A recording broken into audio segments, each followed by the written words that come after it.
pessoal, sejam mais uma vez bem-vindos ao Teu na Conversa Podcast, o nosso e vosso espaço para reflexões bíblicas, teológicas, filosóficas e históricas. Já lá se vão 2 semanas desde que nós postamos o nosso último vídeo e provavelmente estavam com saudades. Cá estamos para gravarmos mais um vídeo e desta vez nós vamos falar sobre a imoralidade sexual. E para não perdermos muito tempo mesmo, vamos já fazer aqui a apresentação do nosso convidado. Muito boa tarde, seja bem-vindo, irmão Léo. Boa tarde, é um prazer estar aqui. Obrigado pelo convite. Então, antes de mais nada, eu gostaria mesmo que fizesse uma autoapresentação para o pessoal que está aí do outro lado. Bom, fala para vocês o Lionel Birra, mais conhecido por Léo Cristão. Faço parte da comunidade reformada da Zona Verde. Sou pai, sou marido. Eu acho que essas definições são as que mais me caracterizam. O restante o pessoal vai saber. Quase todos os convidados que nós temos aqui no nosso espaço, quando fazem a sua autoapresentação, a primeira coisa que dizem é: sou casado. Por que disso? Eu acredito que quando você experimenta a fase do casamento, o teu status social passa não apenas altera no documento, mas como parte do teu ser. Parte do teu ser é como se ela tivesse envolvido em uma nova experiência. Como assim? Igualmente como aquele que nasceu de novo antes de viver no pecado, que agora está em Deus, ele vai ser uma nova criatura. Quem casa é uma nova criatura. Exato. A sua identidade é como um homem casado, porque ele pensa, fala, age, tudo como um casado agora. Né? Então, por isso aqui acaba sendo um dos elementos principais na nossa apresentação. Okay. Pessoal, para você que está a ver esse vídeo e pela primeira vez, pedimos a você que subscreva o nosso canal, curta e deixa os teus comentários, que isto nos ajuda a crescermos como canal. Já agora, falar sobre imoralidade sexual. Nós estamos numa sociedade em que a sexualidade... Estamos numa sociedade em que a sexualidade é pervertida de várias formas. Onde andamos vemos pessoas mal vestidas, músicas que falam diretamente ou que incentivam a imoralidade, pensamentos profanos. Então, qual é, assim, a grande importância de falarmos sobre esse tema? Olha, bom, é fundamental falarmos sobre moralidade sexual porque, primeiro ponto, porque a Bíblia diz sobre ela, ok? E uma vez que a Bíblia fala a respeito disso, é só você ver que todas as exortações que o apóstolo Paulo foi fazendo, nós temos várias referências a respeito da imoralidade sexual e também porque nesses últimos dias em que vivemos, o número de crentes em Cristo que tem sido muito assolado por essa prática imoral tem crescido bastante. Estamos a falar, se eu te levasse a 50 anos atrás para você ver como é que as igrejas eram, ou o tempo daquela época, essa coisa de moralidade sexual era muito pouco falado. Por quê? Porque a prática da cultura também influenciava. Exatamente. Mas hoje vivemos uma cultura totalmente imoral, totalmente depravado. E nós estamos dentro desse meio. E, de uma certa forma, acabamos sendo influenciados. E não só também porque este é um tipo de prática do pecado que tem afastado muita gente do ministério. Por causa da culpa, por causa da vergonha, do medo. Pessoas que abandonam, inclusive, a fé. Pessoas que não conseguem crescer no seu ministério porque eles estão presos a um pecado de imoralidade sexual. Então, acredito que como igreja precisamos falar, precisamos tratar disso, pois tenho vários testemunhos, eu acompanho muita gente, eu inclusive dou mentoria sobre isso, acompanho muita gente que foram e estão ainda sendo tragados por essa presa da imoralidade sexual e é doentia. Então, por isso é que eu sou de opinião que isso deve ser um tema extremamente importante para a igreja abordar. E falando sobre isso, por que você acha que, por exemplo, nós aqui em Angola a nossa sociedade relativiza muito essa questão da imoralidade sexual. Parece que não é algo objetivo. Quando você tenta falar de forma objetiva sobre o que é imoral, o que não é, parece que as pessoas vão atrás de ti, criticando-te, etc. Enquanto a Bíblia trata dessa questão com muita seriedade, conforme tu mesmo acabaste de frisar, que a Bíblia tem alguma coisa a respeito disso, fala sobre isso, mas por que acha que nós relativizamos muito essa questão? Ok, bom... Como sociedade. Como sociedade.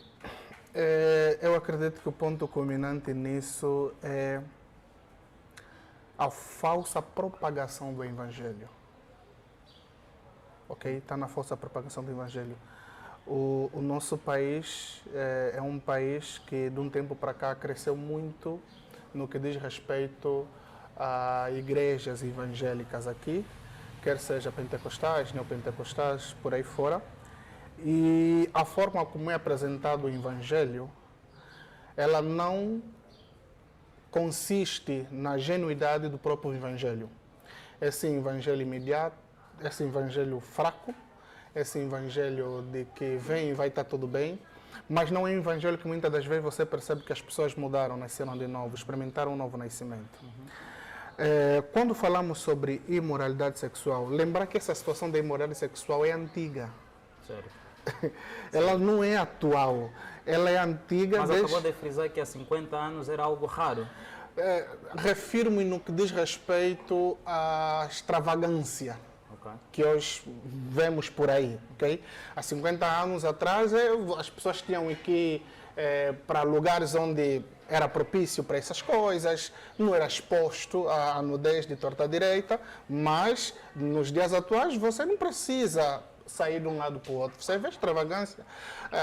Eles querem que a gente seja sexualmente ativo em todas as esferas da nossa vida.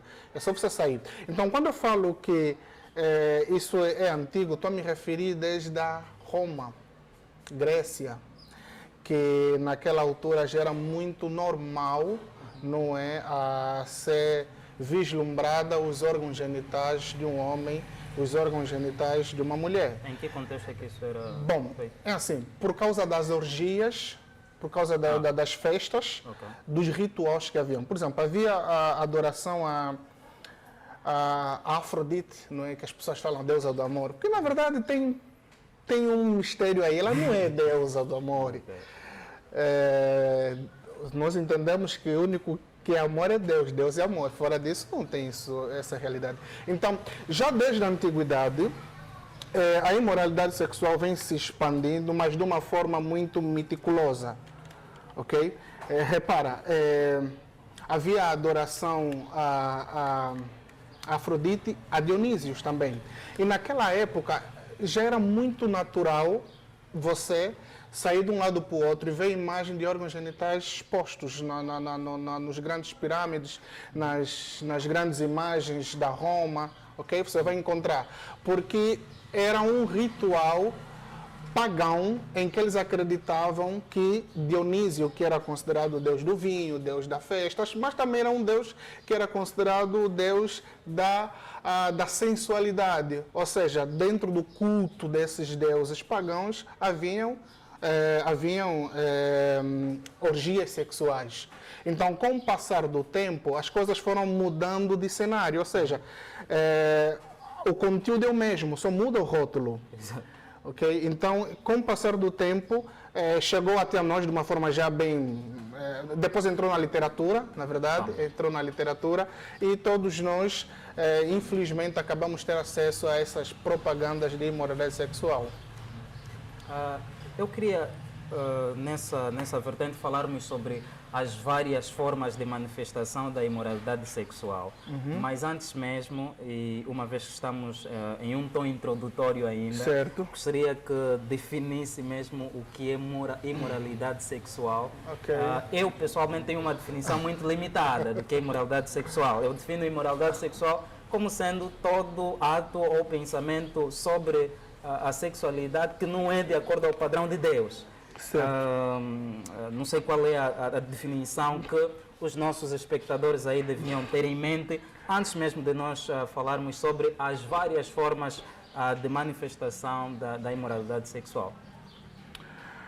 Ok. Bom, a imoralidade sexual, ela é toda prática sexual ilícita, ok?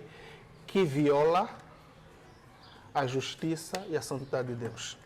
Ou seja, é pecado por quê? Porque viola a santidade de Deus, viola a justiça de Deus. Nesse caso, estamos a falar de adultério, estamos a falar de fornicação, estamos a falar de lascívia, estamos a falar de luxúria, estamos a falar de bestialidade, homossexualismo, então, incesto, não é?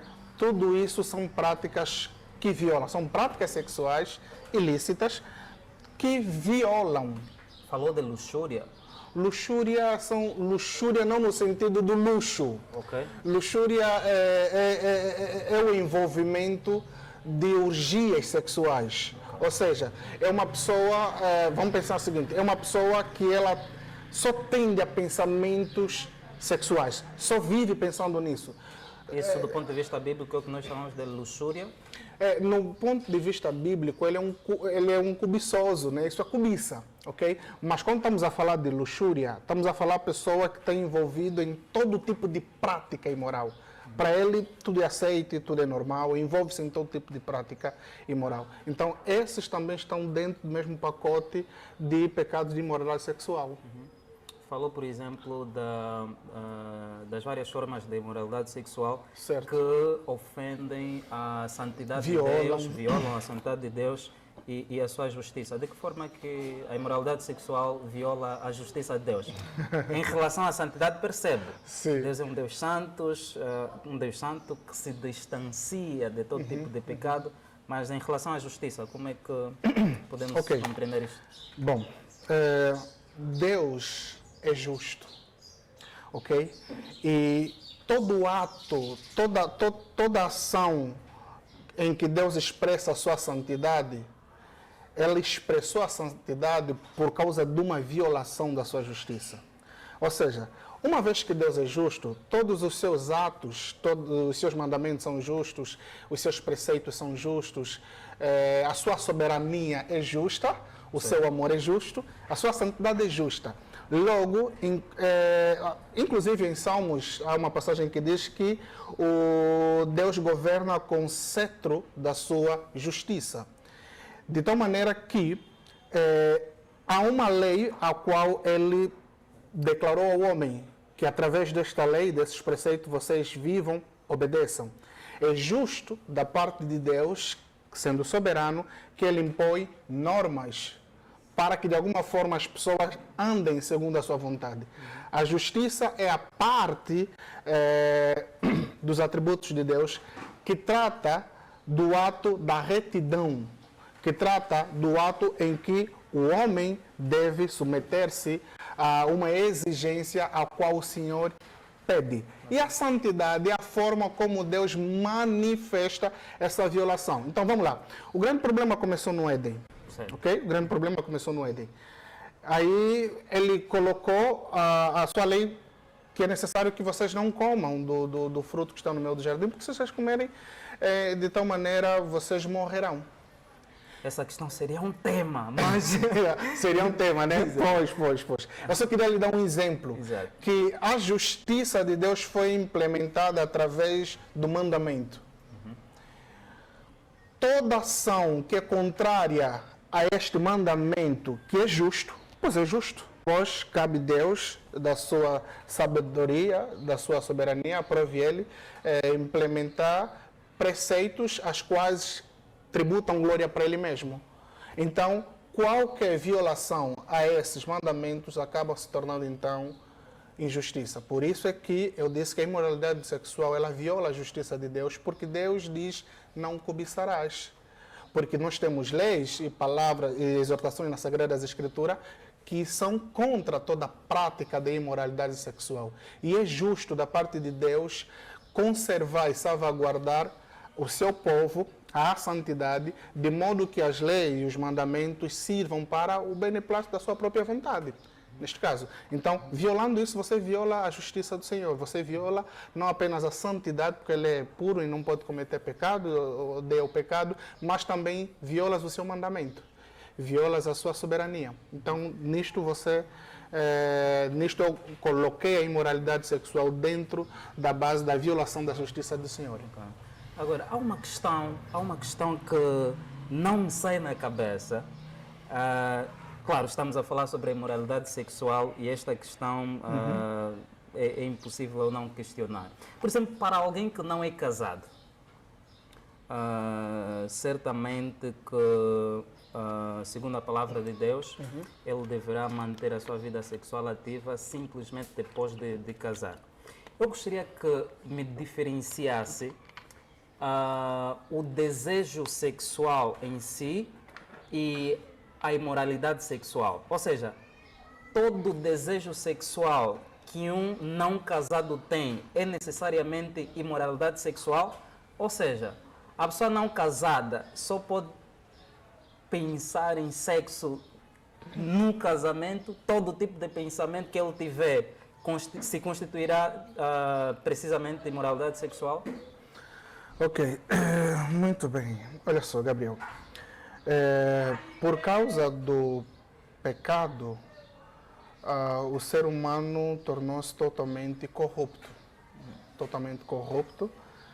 E, sendo assim, todas as inclinações dos seus pensamentos, tanto os membros do seu corpo, acabam sendo usados como instrumentos para o pecado. E uma vez entregue a esses pecados, que não apenas apontam só a imoralidade sexual, mas qualquer tipo de pensamento que não culmina a glória de Deus, constitui-se de forma bem clara nas Sagradas Escrituras como pecado. Então, nesse contexto é o seguinte: Deus criou o sexo porque, da sua livre sabedoria, deu sexo ao homem para satisfação e para procriação. Ok? Então, tudo que ele fez é bom. Está lá escrito. Tudo que ele fez é bom. Então, ter desejos sexuais não antes do casamento. Ter desejos sexuais não é pecado. Ter desejo sexual é um sinal de que você, de facto, estás bem. De que, de facto, você está entre nós. Mas até que ponto isso não constitui pecado?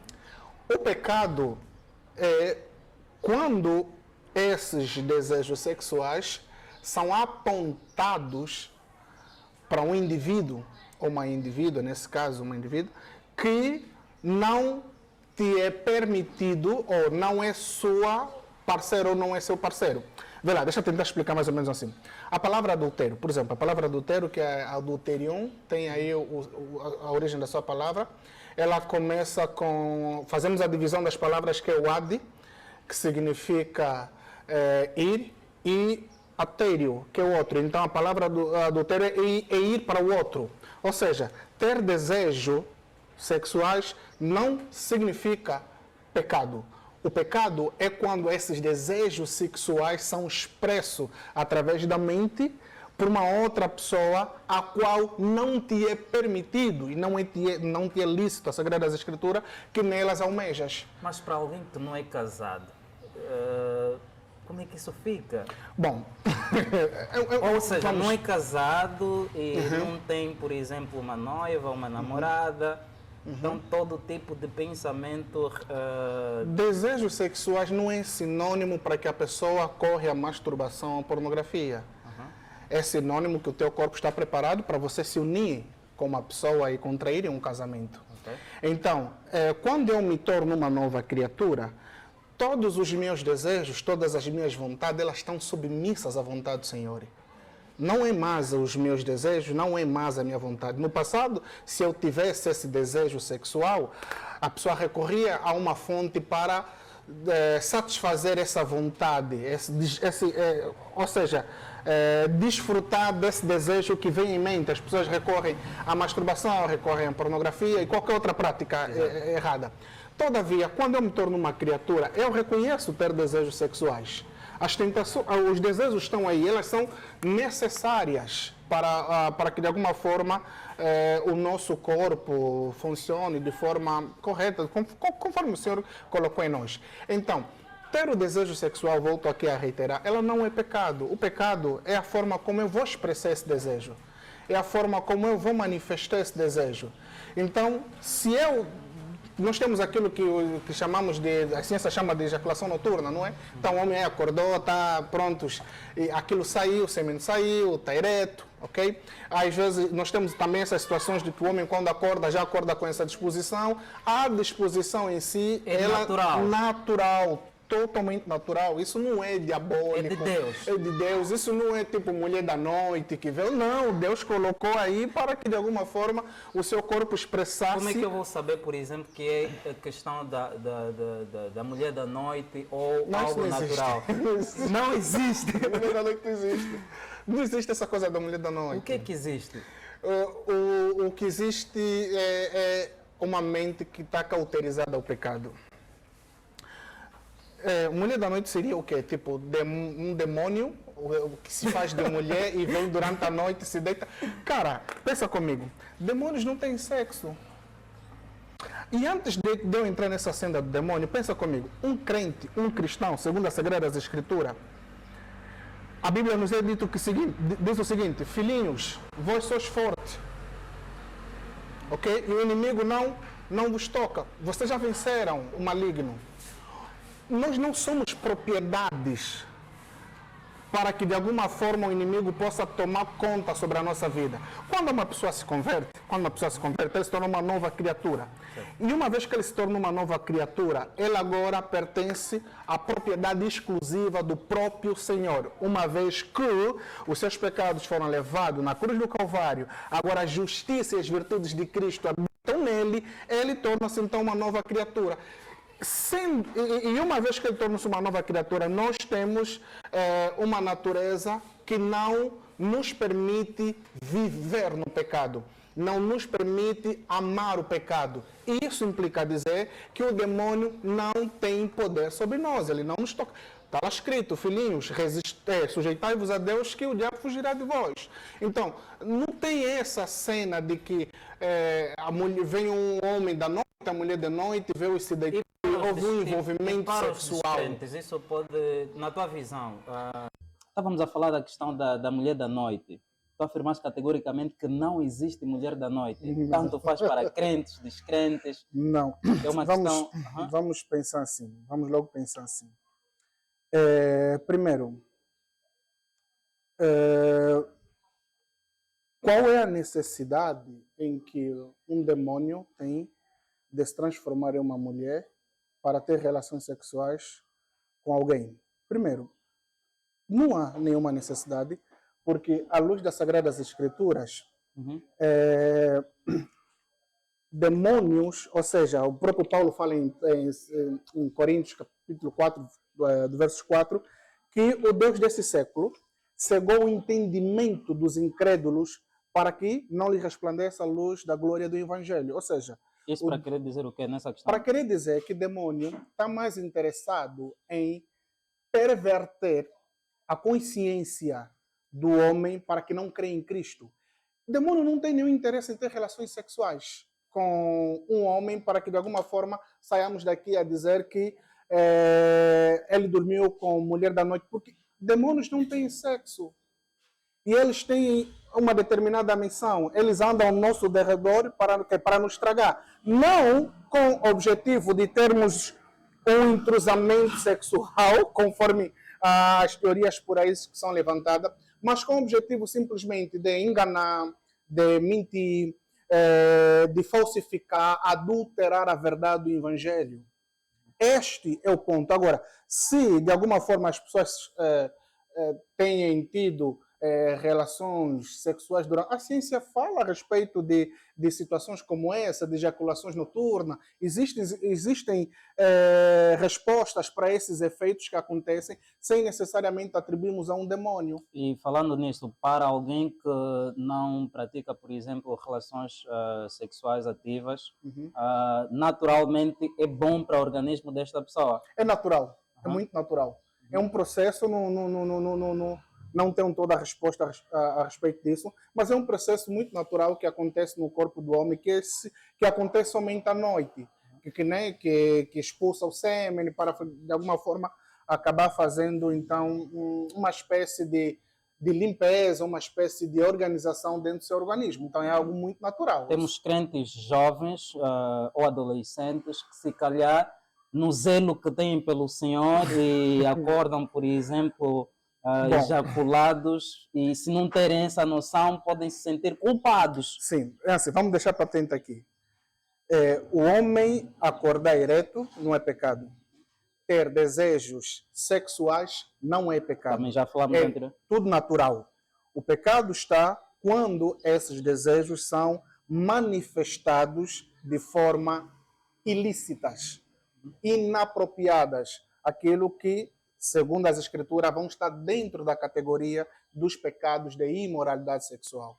Por exemplo, a pessoa tem esse desejo, mas sabe que, sendo solteiro, deve guardar-se, conservar-se para o casamento, mas há quem, pela astúcia da tentação, do pecado, da mente que não tem um arsenal bíblico, ele é tentado, então, a acabar pensando em alguma coisa, pensando em uma pessoa, ou manifestar através de práticas com as mãos, aquilo que chamamos de masturbação, para satisfazer esse desejo sexual. Então, o desejo em si não é pecado.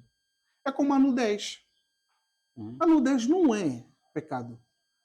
Pecado é a consciência da culpa que alguém tem para quando vê uma pessoa nua. Por exemplo, Adão e Eva sempre tiveram nus. A Bíblia fala que eles não se envergonhavam, mas depois, quando o pecado veio, eles perceberam que estavam nus e sentiram vergonha, cobriram-se.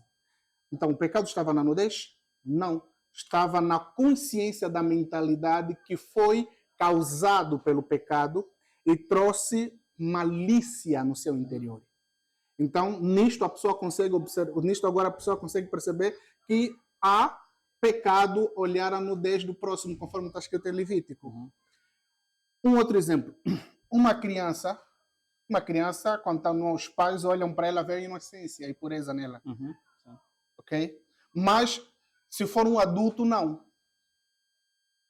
Ok? Por causa da consciência cauterizada em forma de malignidade que trouxe no coração do homem. Então, o mesmo acontece. A pessoa está a ter desejos sexuais, isso não é pecado. A pessoa acordar ereto, não é também, não constitui pecado. Pecado será, então, aquilo que ele vai fazer depois disso. Ok? Depois disso, ok, isso tá bom, tiveste isso, mas o que fazes depois disso? Por isso é que o certo seria, claro, que é o que eu aconselho a alguns jovens. A Bíblia, Paulo vai dizendo assim, não sobreviveu tentação alguma a você que você não consiga suportar. Não seja humano. Ok? Que não seja humana, ok? E Deus também nunca lhe dará uma tentação a qual ele não terá escape. Paulo fala sobre isso. Ser tentado é muito natural. Todos nós podemos ser tentados pelos desejos dos nossos corações. Aquilo que nós estamos mais inclinados, podemos ser tentados. Mas o pecado não está na tentação. O pecado está quando a gente aceita e cede determinados tipos de pecados que vêm através dessas tentações. Ok. Agora, eu gostaria de entrar num aspecto, e já que mencionamos anteriormente as diferentes formas de manifestação da imoralidade sexual, nomeadamente o adultério, a fornicação, a masturbação, falou de outros... incesto, exatamente. Eu gostaria, e também já frisou que a imoralidade sexual não consiste simplesmente naquilo que é a manifestação física, mas parte muito mais até dos pensamentos que nós temos em relação à sexualidade. Eu gostaria de falar sobre o adultério. Jesus diz em Mateus que se nós olharmos para uma mulher e desejarmos ela, cometemos adultério. Certo. Eu gostaria que fizesses uma comparação entre o adultério assim, mental e o adultério propriamente dito, né? Que nós acabamos cedendo, realizando. Deixa eu ver a diferença da prática e da mente. Em termos de gravidade, por exemplo. em termos de gravidade. Quando, por exemplo, nós confessamos a alguém, ou confessamos ao nosso pastor, que nós adulteramos, nós somos colocados à disciplina. Certo. Mas se eu for ao meu pastor e dizer que eu adulterei na mente, porque eu vi uma mulher e desejei ela, praticamente nada acontece. Então, Certo. qual é a gravidade de um e do outro se Jesus coloca praticamente na mesma categoria? Por que o adultério da mente não é merecedor de uma disciplina, por exemplo? Para responder isso, nem precisaria de esboço. Bom, vamos lá. Temos o adultério na mente e temos aquele que pratica o adultério. Deixa-me tentar irmos diante da própria palavra adultério. A palavra adultério vem a sua origem é adulterium, ok? Que ela divide as preposições em ad e adultério. Ad, ela tem a ver com e juntos, união, ok? União, ligação. E adultério, não é? Ela tem a ver com outro, ok? Então, se eu juntar essas duas palavras, estou a dizer que é ir ter com outro, ou ir ter com a outra. Isso constitui ser adultério. Então, e nós sabemos perfeitamente que, em palavras simples, adultério tem a ver com a pessoa que vai se relacionar com alguém que já está comprometido, não é? E se relaciona com uma outra pessoa, comete o adultério. Igualmente, Jesus trouxe à tona, não é? Trouxe a verdade mais reveladora ainda, dizendo que aquele que deseja em seu coração, não é? Uma mulher acaba cometendo adultério com ele. Bom, e depois questionaste se por que um parece ser mais grave que o outro, não é? Uma vez que um vai para a disciplina, o outro não vai para a disciplina. E no texto parece que Jesus coloca na mesma categoria. Sim, o texto coloca na mesma categoria. Bom, o que devemos perceber é o seguinte: Jesus trouxe para nós o verdadeiro significado, o verdadeiro sentido de não cobiçarás. De modo que não se trata simplesmente de eu fazer ou deixar de fazer, mas a renovação da nossa mente. Por quê? Porque antigamente os fariseus, não é? Conforme Jesus exorta para eles, de que eles cuidavam do seu exterior, mas não cuidavam do seu interior. Então, Jesus apresenta aos seus discípulos e aos nossos leitores que o cerne do pecado está no interior do homem. Pois ele vai dizendo em Marcos, não é, que é lá onde vem prostituição, adultério e toda a sorte de pecado. Por quê? Porque se o nosso coração não for um coração regenerado, não for um coração que foi revestido pela graça do Senhor, então nosso coração será, como diz, né, o John MacArthur, né, um campo de idolatria. Portanto, então voltando para cá, Jesus considera que aquele que olha para uma mulher e o deseja, não é sua mulher, a questão é essa, ela não é sua mulher, não é sua propriedade, você não fez os dotes, você não fez os deveres, ela não pertence a ti. Você não tem o direito legal, constitucional para ela. Então, de tal modo, qualquer ação, quer seja por prática ou pensamento, ilícita que o tende para mais próximo de ti, constitui sendo pecado. Mas a minha questão é, por exemplo, em questões involuntárias. Vamos lá supor que a mulher esteja mal vestida. Sim. E eu contemplo ela e desejo em meu coração. Tá, mas ao desejar, ela é tua mulher? Não, mas ela está aí. Então não podes desejá-lo. Mas é involuntário. Não tem essa involuntariedade. O que há? Vê, no Antigo Testamento havia aqueles pecados voluntários, ok? E existia aqueles pecados involuntários. Você vai ler no Antigo Testamento, vai ver, e se alguém pecar, e se alguém cometeu um determinado pecado, que mesmo ele não tendo planejado, cometeu isso, você vai ver escrito, que Moisés disse, sim, vai ter que fazer isso. Exato. Se aquele que estiver consciente, vai fazer isso. Cristo veio, ele morre pelos nossos pecados. Nós temos uma nova natureza. Uma natureza essa que Paulo vai dizendo em Gálatas, que já não sou eu quem vivo, mas Cristo vive em mim. E a vida que eu vivo agora, vivo na fé daquele que me amou e por mim se entregou. Logo, todas as minhas vontades, todos os meus desejos são submissos à vontade dele. Não eu mais os meus desejos, não mais as minhas próprias vontades, mas a vontade dele, porque a sua natureza está em mim. As virtudes e a justiça de Cristo foram imputadas em mim. Logo, todo desejo que não seja um desejo que culmina para a glória de Deus, ela constitui sendo pecado. Ainda mais quando refere-se a questões de desejar ou cobiçar sexualmente em sua mente, nesse caso, né, uma determinada mulher. Repare que ao fazermos essa comparação de alguém que adulterou fisicamente, aquele que pensou na mente, em 1 Coríntios 6, Paulo deixa claro que aquele que peca com seu corpo, com seu próprio corpo pecou. Você pecou, a pessoa cobiçou, o solteiro cobiçou na mente, mas não trouxe prejuízo para o seu corpo físico, nem o corpo da igreja a qual se reúnem. Mas aquele que sai e vai, se une a uma mulher, ele não apenas peca com o Senhor através do ato em si, mas como peca com seu próprio corpo. Paulo deixa claro isso. Mas isso não acaba reduzindo a aplicação que Jesus fez do texto? Não percebi, por favor, pode repetir? Deixa-me só mostrar aqui o texto. Quando dizes, por exemplo, aquele que peca... Posso ler o texto? Ok, pode. Qualquer outro pecado que uma pessoa cometer é fora do corpo. Ou seja, se eu nesse exato momento mentir algo para você, são as palavras que saíram, todavia não pequei juntamente com o meu próprio corpo, mas com confissão pelas minhas próprias bocas, pela minha própria boca.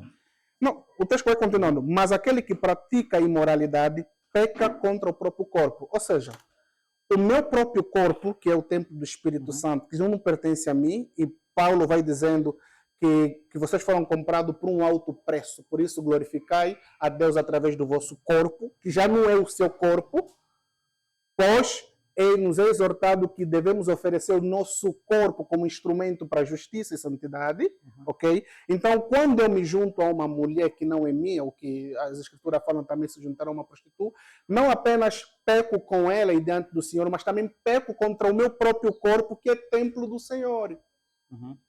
Diferente daquele que almejou, que também é pecado, é pecaminoso, carece do mesmo perdão, do mesmo arrependimento como aquele que peca se deitando com uma mulher que não lhe pertence. Mas o tratamento não é o mesmo?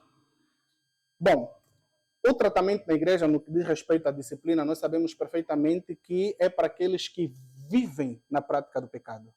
Porque se fosse assim, todo mundo estaria na disciplina, né? Mas é aqueles que insistentemente vivem no pecado. Foi exortado, é chamado a atenção, ele continua vivendo isso.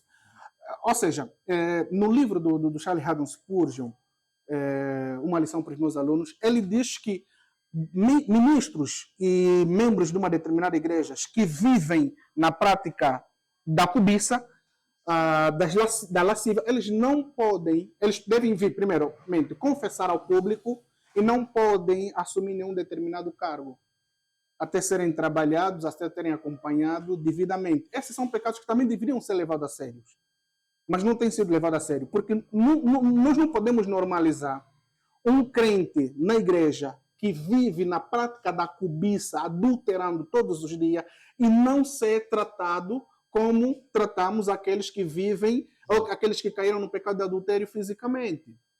Este irmão está sendo um empecilho na fé. Porque uma pessoa, quando está no pecado, amando o pecado, ele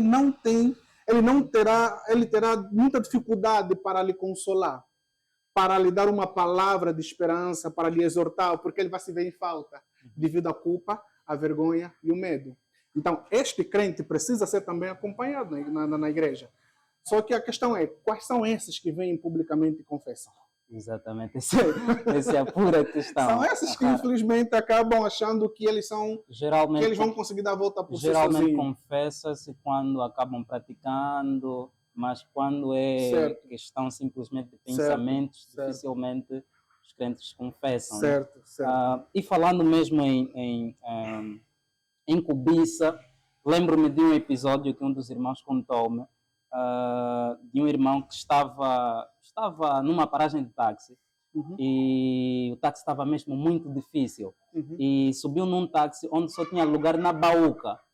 O crente subiu e quando ele sobe na baúca, tinha uma moça que estava mal vestida e praticamente a roupa interior da moça ele conseguia ver. Enquanto o carro ia, ele mandou parar o carro bem rápido. Para, eu tenho que descer do carro. Tenho que descer do táxi, não quero pecar contra o meu Senhor. E aqui onde eu gostaria de chegar, qual é o conselho, e falando disso de pensamentos imundos, qual é o conselho que deixa para, por exemplo, esse tipo de pecado que eu falei no princípio, involuntário? Tu olhas para uma mulher que está, por exemplo, mal vestida, e tu acabas pecando. Eu ainda estou com essa pulgazinha sobre pecados involuntários. Mas o que vai definir... Pronto, quem está fazendo a entrevista é você. A questão seria o que quem define que é o pecado involuntário? Eu ou as Sagradas Escrituras, não é? Porque nós temos administrações nas Sagradas Escrituras que deixam claro, obviamente, que o crente precisa se policiar e fugir de toda aparência do engano, toda aparência de mal. Sim, eu até entendo a parte do ser involuntário. Vamos pensar o seguinte, eu conheci alguém que andando de carro, não é um crente no Senhor, ficou meio distraído e acabou atropelando alguém e morreu. Tudo bem, foi involuntário, o cara é um profissional, mas a pessoa está morta, né? Então, morte inclui dizer que você matou e se você matou, você pecou. Ok? Nós devemos assumir isso. Todavia, nós devemos compreender que, apesar de que a pessoa estava distraída, mas há um pecado nisso aí, há um mal que foi cometido nisto. Então, por isso é que eu acredito que quando estamos a falar sobre pecados involuntários, devemos simplesmente dizer que são situações que aconteceram que envolveu o pecado. Okay? Situações que aconteceram que de alguma forma envolveu o pecado. Bom, mas nesses casos, o que é que nós diríamos? Nós, infelizmente, estamos numa sociedade totalmente corrupta. Uma sociedade totalmente depravada no quesito à imoralidade sexual. E tal como Paulo escreveu aos santos em Coríntios, capítulo 5, que não vos associa a todos aqueles que dizem são irmãos, mas são isso, aquilo aí. E depois ele fala assim, não estou a dizer que vocês têm que fugir do mundo, porque é impossível, né? Exato. Então, eu acredito que é a mesma realidade. Nós não temos como fugir deste mundo caído com seus pecados frenéticos. Todavia, nós temos um arsenal, que é a palavra de Deus, que vai ser o nosso guia para termos que ver o lugar e encaminhar no lugar onde podemos andar. Há uma passagem em Cantares que diz assim como o lírio no meio dos espinhos, assim é o meu amor entre os filhos de Israel. Ou seja, o mundo é um espinho. E lírios crescem nos espinhos, em lugares sujos, em pântanos, etc. Nós somos esses lírios, né? É quase impossível que a gente não tenha como se deparar com uma situação que suscita pecado. Mas a luta é essa sempre. Viu, confessou. Sim, a vida que chega é essa. Pai, vi, pequei. Pai, perdão. Confessou, vai andando. Porque quando a pessoa acha que confessei, só vou confessar quando eu ir dormir. Vi agora, pequei agora. E a pessoa está andando. O dia todo não vai falar com o Senhor daquilo que ele cometeu ou da cobiça em seu coração. Ele vai esperar a noite. À noite ele está cansado. Ele vai dormir. Por isso é que o pecado tem uma tendência de trazer um acômodo. Se ele não for confessado agora, já, nesse exato momento. Vi, Senhor, me perdoa. Pequei contra ti somente pequei. E vai, avança, arrepende-se e ande. Porque quando você acredita que minha área de frieza espiritual é só nessa área, você vai tapar outras áreas que também são fundamentais de você reparar. Então é nesse sentido. Poxa, Boa. Pessoal, esta foi a parte A do nosso programa. Se estás a curtir, não se esqueça de colocar o teu like, subscreva-se ao nosso canal, Teu na Conversa Oficial, e pedimos também que volte e revê outros vídeos. Temos vídeos interessantes aqui no nosso canal e os nossos convidados também são convidados muito fortes, muito pesados. E conforme vocês conseguem observar, estamos aqui a falar de temas ou de assuntos à volta da imoralidade sexual e que é um tema vasto e que certamente não vamos esgotar todos os subtemas dentro daquilo que é a imoralidade sexual e do que está sendo dito também. Se tiver alguma inquietação, não esqueçam de comentar. Vão lá aqui embaixo no bloco de comentário, deixem os vossos comentários, deixem as vossas críticas, deixem as vossas observações, que isto ajuda o nosso canal a crescer. Eu gostaria agora de viajarmos um pouquinho para o quarto dos casados.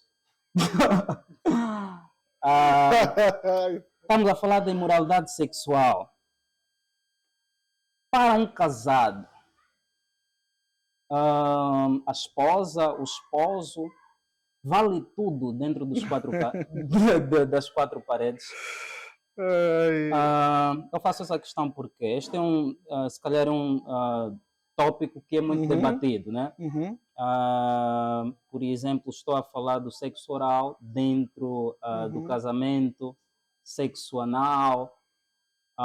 Gostaria que entrássemos nesse tópico que é, por assim dizer, sensível e polêmico ao mesmo tempo. É bastante polêmico, é uma situação complicada que você tem que colocar aqui. Vale tudo. Bom, primeiro temos que... Não se preparaste quanto a isso? Não, pelo contrário. Primeiro temos que definir tudo, não é? Primeiro temos que definir tudo. Vale tudo, tudo seria o quê? Tudo seria o quê? Sexo anal, sexo oral, masturbação... Quando tudo, é tudo. Pois, okay. Não vale tudo, obviamente. Mas antes que eu toque nessa questão de sexo oral, sexo anal, queria reforçar sobre a questão da imoralidade sexual dentro do casamento, porque algumas pessoas que são casadas ainda vivem nisso, cometem isso. Por quê? Primeiro ponto, desejos pecaminosos que não foram mortificados. Algumas pessoas têm o tabu de achar que depois de casar, eu não vou ter mais problema de masturbação. Mentira. Isso é mentira. É um mito. É mito. Vamos pensar o seguinte. O camarada, quando solteiro, toda a sua vida teve lutas com masturbação e não resolveu isso. Existem muitas pessoas nessa condição. Eles têm medo de confessar o pastor, têm medo de confessar um irmão, porque ele tem um status que ele quer conservar. É um diácono, um presbítero, etc., um evangelista e tal. Então ele guarda para si. E muitas das vezes ele cai várias vezes no pecado de masturbação. Mas ele acredita que no dia em que eu me casar, esses pecados de masturbação já não vão fazer presença na minha vida. Ele engana-se. Porque se o pecado da masturbação não for tratado, neste caso estou aqui a abrir já a masturbação, um exemplo, né? Se não for tratado na fase de solteirice, a mesma masturbação vai levá-lo para o casamento. Por quê? Por algumas razões. Primeiro, porque já se constituiu um vício. Segundo, e também porque já não olha a masturbação, ele tira vou tentar minimizar aqui as palavras. A masturbação, a prática da masturbação dentro no casamento, etc., ela não é só tão suja como a prática, mas é a mente que já está suja. Se a mente não for renovada, movida pelo poder do Espírito Santo, dentro do casamento ele vai continuar a fazer essas práticas. Por quê? Agora vamos direto, para não enrolar. Pois, porque ele não depende mais de uma pessoa para satisfazer sexualmente. Porque na vida solteira ele não dependeu, ele fazia sozinho. Ou uma pessoa que vê pornografia, que também acredita que depois de casar vai parar de ver pornografia. Não, a pornografia vai cauterizar a sua mente, fazendo-la acreditar que as coisas pelas quais ele vê são satisfatórias para a sua alma. Ele não precisa de uma mulher física. De modo que se tiver uma mulher física aí por perto, ele até pode ter relações sexuais normalmente, mas ainda assim, ele vai ter tendências de voltar a ver aquilo. Acontece várias das vezes. São N casos de pessoas que foram diante ao público para dizer que meu marido tem problema de pornografia, ou tem problema de masturbação, minha mulher, etc. Por quê? Porque são pecados que não foram tratados antes. Então, se mesmo após o casamento, a pessoa não lutar, trabalhar e militar para matar esses desejos, então os pecados de imoralidade sexual vão continuar com ele. Então, os vícios que a pessoa cometeu no passado, que não foram resolvidos, os vícios voltarão. A satisfação pessoal que ele no passado viveu, na altura da solteirice, vai continuar com ele, se ele de fato não combater enquanto ainda é solteiro. É claro que há alguns casos, né, que a pessoa quando é casado assume isso, fala com a esposa e ambos trabalham junto. Ou falam com o presbitério da igreja e todos trabalham junto em conformidade para trazer esse nosso irmão à sã consciência e o arrependimento genuíno. Já ouviu casos do gênero? Já ouvi casos do gênero em que a irmã se queixava do marido, porque o marido tinha problemas de ver vídeos, né? Esses vídeos adultos, que agora é vídeos adultos para parecer mais chique, né? Está a simbolizar tudo. Já não faz pornografia, porque parece que há um clichê nisso, mas a esposa foi muito sábia. Em vez de você é um falso, está a me usar, está a fazer de objeto, a esposa falou com ele e decidiu, olha, vamos trabalhar junto. Diz quais são as situações que ocorrem para que tu vejas pornografia. Porque mesmo a esposa tentando satisfazer ele, ela ainda era tentado a ver imagem de pessoas nesses vídeos. Então trabalharam juntos e juntamente com alguns irmãos que já são idôneos na fé, e graças a Deus esse irmão foi liberto. Então a questão primeira é essa. As pessoas que mesmo casados ainda vivem na imoralidade sexual, eles vivem porque seus pecados na vida solteirice não foram resolvidos. Não foram mortificados, obrigado. Então, uma vez não mortificados, eles vão voltar a reacender, vão voltar a reviver quando ele estiver casado. E a coisa fica 2 vezes mais pior. Porque ele passa a olhar sua mulher como um objeto. Ele vai querer que as cenas que ele vê no vídeo, as cenas que ele viu, então sejam as cenas que a sua própria mulher o faz. Ou seja, a mulher não consegue o satisfazer 100%. Por quê? Porque ele faz pensando nos vídeos, nas técnicas, nas formas que ele viu nesses vídeos por aí fora. Então, e o casamento torna-se esgotante. Não só porque também a pornografia em si, ela destrói a mente da pessoa, a dopamina, não é? Que ela tem a função de conduzir-nos o prazer sexual, ela passa a diminuir, de modo que a mulher percebe que ela já não tem muita vontade de fazer relações sexuais. Por quê? Porque perdeu o prazer, porque ele tem gastado na sua vida solteirice, gastou todo esse prazer, toda essa dopamina em vídeos de pecados ilícitos que chamamos hoje de pornografia. Então, voltando aqui, agora pegando a deixa do oral, então tudo isso vai depender. Depende de quê? Vai depender da forma como a pessoa no passado enxergou a sua sexualidade, mas depois, é claro, tem a questão da conversão e um novo vislumbre. Vai depender. Eu não sou a favor do sexo anal, deixo já bem claro aqui, para não termos. Mas esse não ser a favor é porque achas que é pecado ou por outras razões? É assim, eu prefiro ser contundente e eu vou ser contundente aqui. Eu creio que seja pecado. Okay? E eu vou deixar aqui. E depois, quem tiver dúvida, quem achar que não concorda comigo, respeite. Vivemos num mundo hoje onde as pessoas têm as suas próprias convicções. Um crê nisso, outro crê naquilo. Você há pouco tempo tiveram um debate aí do cessacionismo, continuismo, pronto, enfim. Eu vou explicar por quê. Porque eu não acredito que um determinado órgão pela qual Deus deu ao homem é usado para fazer atividade sexual. O ânus. O ânus, nesse caso. Deus deu o corpo no homem, na mulher, e estabeleceu, definiu pelo conceito da concepção humana de que o desfruto prazeroso é lá. Ok? O homem tem, a mulher tem, e ambos unem-se e vão desfrutando-se. Então, não vejo, além de ser prejudicial, porque determinados médicos já falaram a respeito dos riscos que isso causa, de problemas, de determinadas doenças, infecções que isso pode causar. Então, se isso causa isso, além de que é desnecessário procurar uma fossa para ser usado quando você tem um jardim para banhar, então eu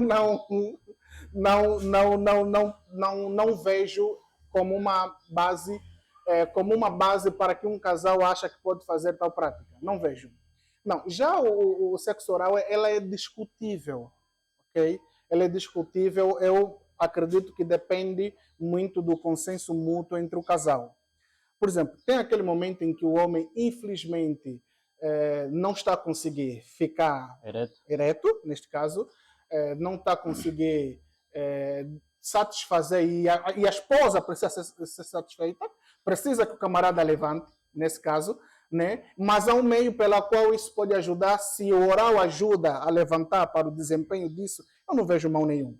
O mal, para mim, é o vício que essas coisas tornam. É a forma como as pessoas olham nisto e sem isso não querem, sem isso não há satisfação, sem isso nem vamos conversar. Primeiro vamos começar com isso. Mas eu acredito que isso deveria surgir somente para o momento de emergências. A minha opinião deveria surgir somente em momento de emergências. Em momento de emergência, há uma emergência em que a esposa precisa se sentir satisfeita e ele precisa se sentir satisfeito. Nesses contextos, eu não tenho nada contra isso. Não tenho nada contra isso, que o casal quiser tomar por essa via. Mas a minha questão é o vício que isso traz. Vício no sentido de que a pessoa passa a olhar. Vamos lá ver. Ele pensa o quê quando ela está aí? Né? Fala o quê? O que vem na sua mente? Não é aquele estado em que ele se encontra naquele momento. Tá vendo? Então, são esses pontos que eu levo em consideração. Então, reitero aqui. O anal eu descarto, obviamente, eu tenho as minhas razões para dizer que é pecado, mas, para mim, o oral depende do consentimento mútuo do casal. E por falar em vício, eu gostaria agora de entrarmos em questões mais práticas e principalmente aplicando para a nossa sociedade, a nossa realidade prática. E eu vou trazer aqui alguns casos mesmo práticos e estarei mencionando nomes de coisas que já foram a público, então estarei simplesmente a fazer aqui uma leitura muito breve, uma vez que estamos diante de uma sociedade que parece que tem se tornado cada vez mais deturpada. Eu vou trazer aqui algumas informações que temos aí disponíveis e eu gostaria de um parecer teu na qualidade daquele que tem dado conselhos para aqueles que têm lutado contra a imoralidade. Mas o que eu estarei trazendo é muito mais na questão social. Nós também precisamos resgatar os valores sociais. Temos, por exemplo, já ouviu falar da doutora Luinísia Fernandes. Ela recentemente postou um texto no Facebook onde ela diz o seguinte: é com enorme alegria e gratidão que partilhamos convosco uma conquista muito especial. Nos últimos 3 meses, conseguimos arrecadar 54 milhões em vendas dos vibradores. E nada disso seria possível sem a confiança, a paciência e o apoio de cada um de vocês. Este resultado não é apenas um número, é uma prova da força da nossa relação, da vossa fidelidade e do nosso compromisso em servir sempre com qualidade e respeito. Está cada vez mais normal coisas que antigamente era anormal. Uma informação como essa, parece que estamos numa sociedade sinceramente deturpada. Esse é o primeiro caso prático que eu gostaria que comentasses um pouquinho. Na verdade, temos aqui mais ou menos dois, e eu gostaria de ouvir o teu parecer. Luinísia. Ela vende vibradores. Já ouvi por alto essa. E uma vez que tu estavas a falar do vício, da dependência que muitos têm, por exemplo, em masturbação, em pornografia, enquadra-se, obviamente, essa questão também dos vibradores, mas que é algo que tem se tornado público e praticamente normalizado. Ok. Bom, o que eu posso dizer a respeito disso? Primeiro, esta mulher, ela está fazendo uma propaganda à prostituição. Porque imoralidade sexual, ela envolve a palavra imoralidade sexual, que também você, ao extrair dela, vem de porneia, todo tipo de prática ilícita, ela está vendendo uma ilusão, está propagando pecado, está levando uma quantidade de mulheres, independentemente da sua idade, para o abismo, em que depois ela terá que responder diante do Senhor. Por quê? Olha só, Deus, quando criou o homem e a mulher, ele diz que não apenas que foi bom, mas que foi muito bom, ok? Para mostrar que o trabalho que o Senhor fez é um trabalho excelente, perfeito. Não existe nenhuma faculdade, quer seja mental, dentro do diagnóstico do corpo do homem, a qual o Senhor não pensou antes de o fazer. Tudo foi bem elaborado, tudo foi bem feito, bem organizado, segundo o próprio beneplácito da vontade do próprio Senhor. Alguém que é omnisciente e omnipotente não tinha como mesmo. Não faltou nada. Portanto, quando alguém usa atalhos, utensílios para satisfazer-se a si mesmo, em suas palavras, ele está a negar a obra da criação. Ele está ofendendo o Criador, dizendo nas suas ações que o órgão genital de um homem que o Senhor fez, o criou, para que o homem possa desfrutar e através dela procriar, não é páreo e não é suficiente, que a obra do Senhor está incompleta. É uma tentativa de confrontar o Senhor. Nós devemos pensar o seguinte: a própria ciência testifica, obviamente, que existe um Criador. Hoje em dia, já isso, apesar que tem movimentos ateus, etc., mas todos nós entendemos perfeitamente que o homem não veio do macaco, que não surgiu um Big Bang, que não viemos de gerações espontâneas, etc. Mas então, é muito debatível ainda. Ainda é, mas todavia as hipóteses que é levantada por esses defensores dessa mesma ideologia ainda são totalmente refutadas, são inúteis. Acabamos de alguma forma comprovar que de fato uma coisa para existir, alguém o criou. Com isso eu estou querendo dizer o seguinte: se Deus criou o homem e a mulher, ele criou com objetivos específicos, de modo que através desses objetivos específicos, quer seja, repito aqui, mentalmente e fisicamente, tudo serve para culminar naquilo que é o propósito que ele mesmo criou para o homem. Então, o que eu diria para esta mulher? É uma equivocada. É uma ímpia. É uma mulher que está propagando a prostituição. Porque a palavra prostituição não é só...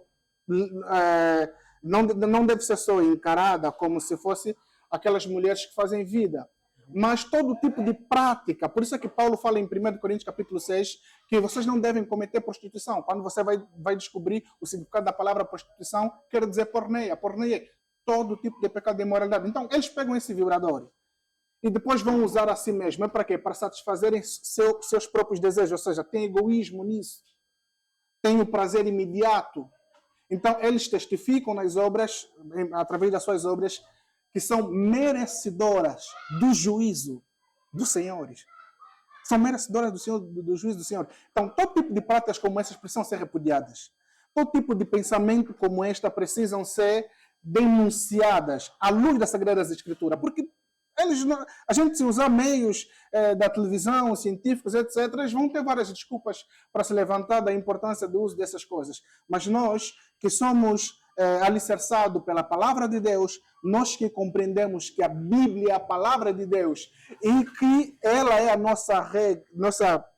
nosso elemento de regra, fé e conduta, nós percebemos que todos os nossos pressupostos para nossas defesas apologéticas, elas precisam ser bíblicas. E, segundo as Sagradas Escrituras, esta mulher está sob juízo do Senhor. Essa mulher está cometendo pecado. Ou seja, ela precisa ser, de facto, exortada, admoestrada, que ações como essa vão causar prejuízos ainda maiores. De tal maneira que, hoje em dia, essas mulheres eles não vão precisar mais de homem. Eles vão passar a satisfazer-se a si mesmo e isso vai criar um vício. E esse vício vai se tornar cada vez mais doentio. E através desse vício doentio, em expressões mais simples, não é? Vai acabando então destruir-se a si mesma. Ok. O nosso tempo está a se tornar cada vez mais escasso. E eu gostaria de apresentar mais uma prática, né? Uma vez estamos a falar do contexto da sociedade imoral, que é uma notícia que também tem sido veiculada. Não espero muita coisa desse tipo caído. Está sendo veiculada muito, que é Miss Trans Angola 2025. Já ouviu falar? É triste. Gala final acontece dia 26 de setembro. Miss Trans. Mas isso aí, o Ministério da Cultura está a par dessa situação? Eu, sinceramente, isso não. É apenas... porque é realmente hilário. Isso é totalmente hilário. É assim, nós temos o nosso governo é laico, não é? E essa laxicidade nesses últimos dias está a abrir janelas para determinadas ideologias, determinados pensamentos que muitas das vezes elas não culminam para a realidade de nós que somos a igreja. Então, a minha opinião sobre isso só revela o estado da nação de Angola. Isso revela o quanto o nosso país é um país que carece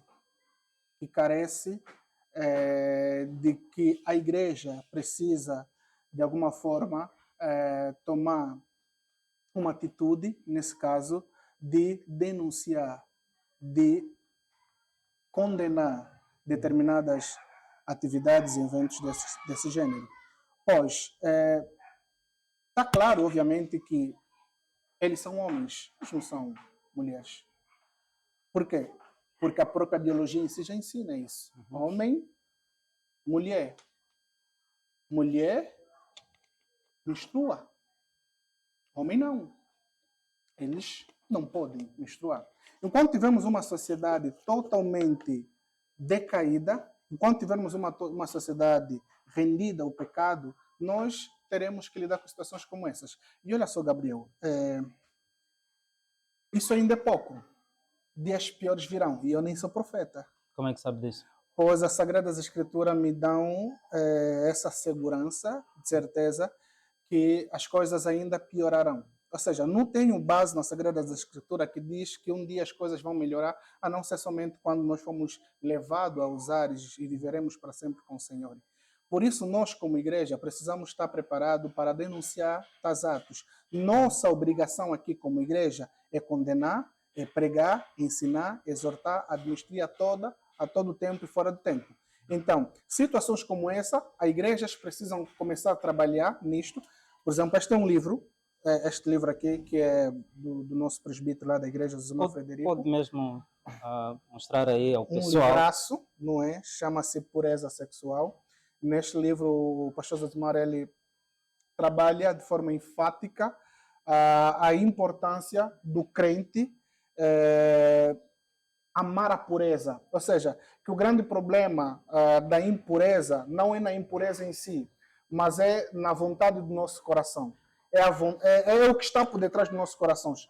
Ou seja, quando nós, de facto, entendemos quem nós somos, quando nós conseguimos resgatar a nossa identidade cristã, nós então passamos a viver como verdadeiros forasteiros, nós passamos a viver como verdadeiros peregrinos dentro dessa sociedade caída. Então, é um livro muito bom que eu gostaria de recomendar.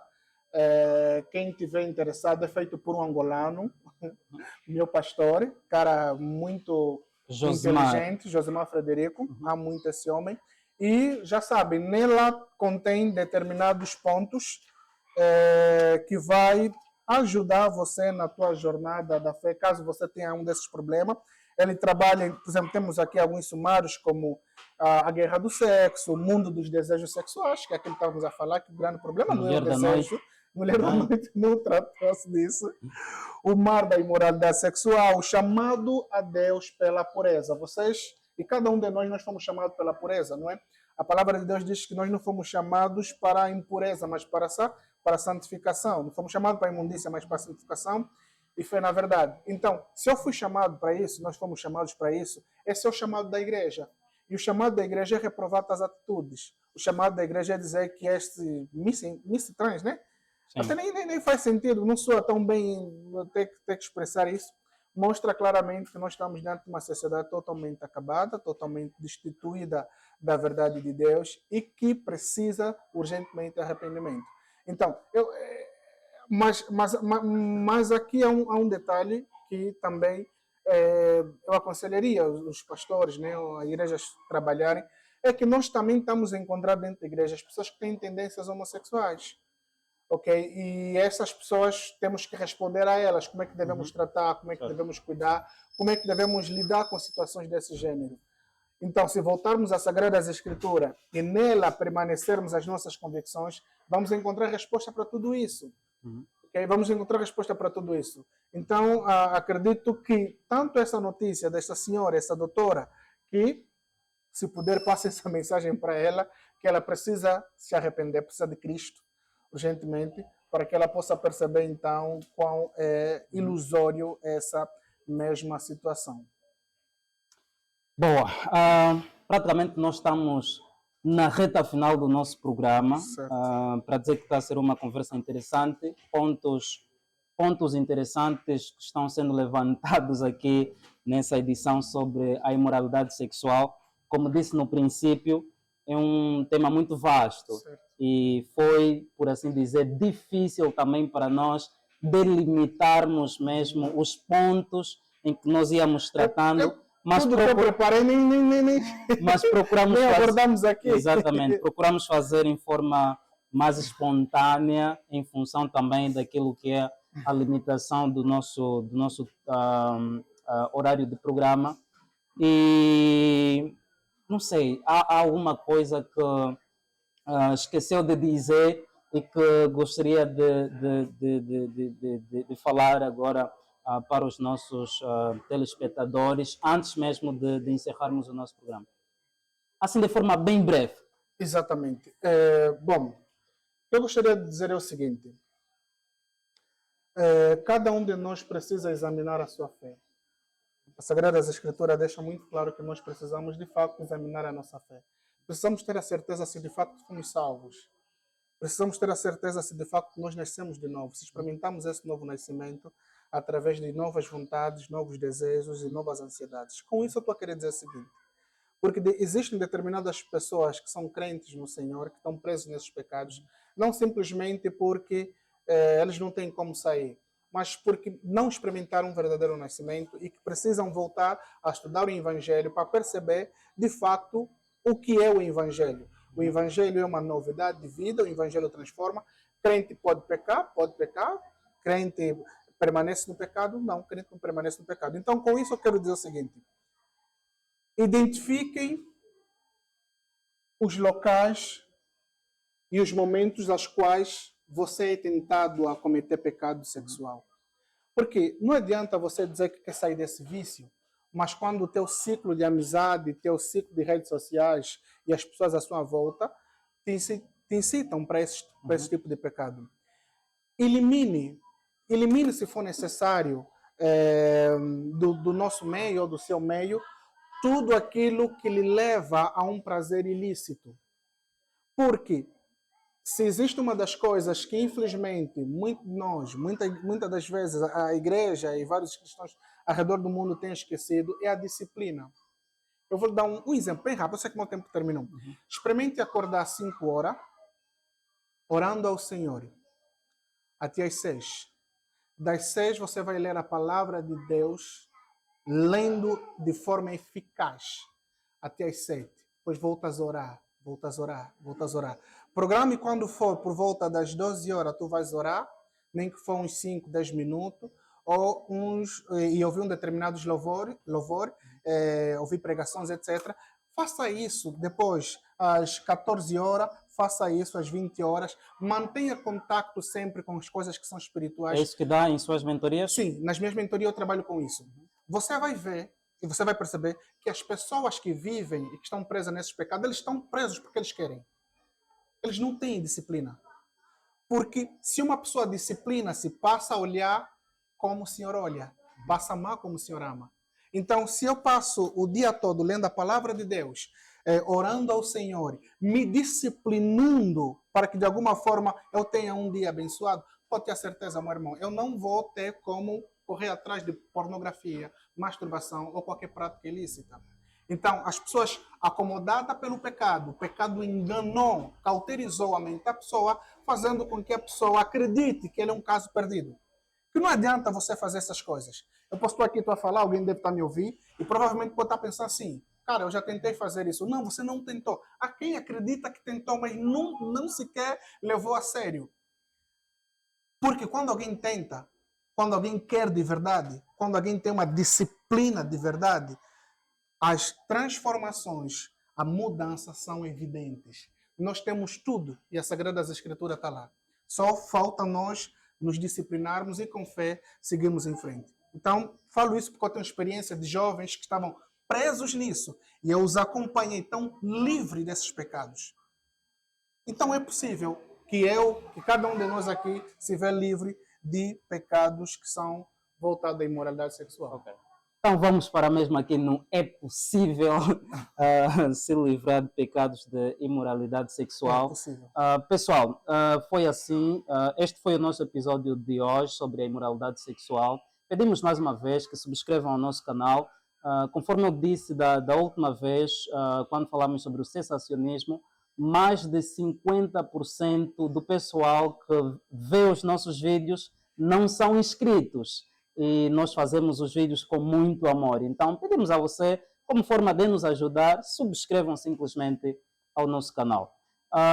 Já agora, para terminar, gostaria de dizer, primeiro, que foi um prazer enorme ter-te aqui no nosso espaço do Teu na Conversa. Bem. E para o pessoal que não sabe, o Leo saiu de outra província. O Leo saiu do Icolo-Ibengo, certo? Certo. Icolo-Ibengo. Então, um esforço enorme para participar aqui do nosso programa, e eu aprecio essa disponibilidade que tiveste de sair da província do Icolo-Ibengo para cá, para Luanda, para partilhar conosco o conhecimento que tu tens para o pessoal que sai do outro lado, e foi um prazer enorme. Gostaria já, para terminar mesmo, que deixasses os abraços às pessoas que gostarias que fossem encaminhadas. Abraços. Não está metade armado. Prontos. Abraço à Igreja de Cristo. A Igreja de Cristo se encontra em Angola, não é? Que possamos de facto resplandecer a nossa verdadeira identidade como cristão. Não, a todos que santificam-se, a todos que amam o Senhor, a todos que servem as suas igrejas locais, Deus os abençoe. Ok, pessoal, assim foi mais um vídeo do Teu na Conversa. Terminamos por aqui e até ao próximo episódio. Até lá, fiquem com Deus. Pessoal do Icolo-Ibengo, inscrevem-se ao nosso canal. Bye.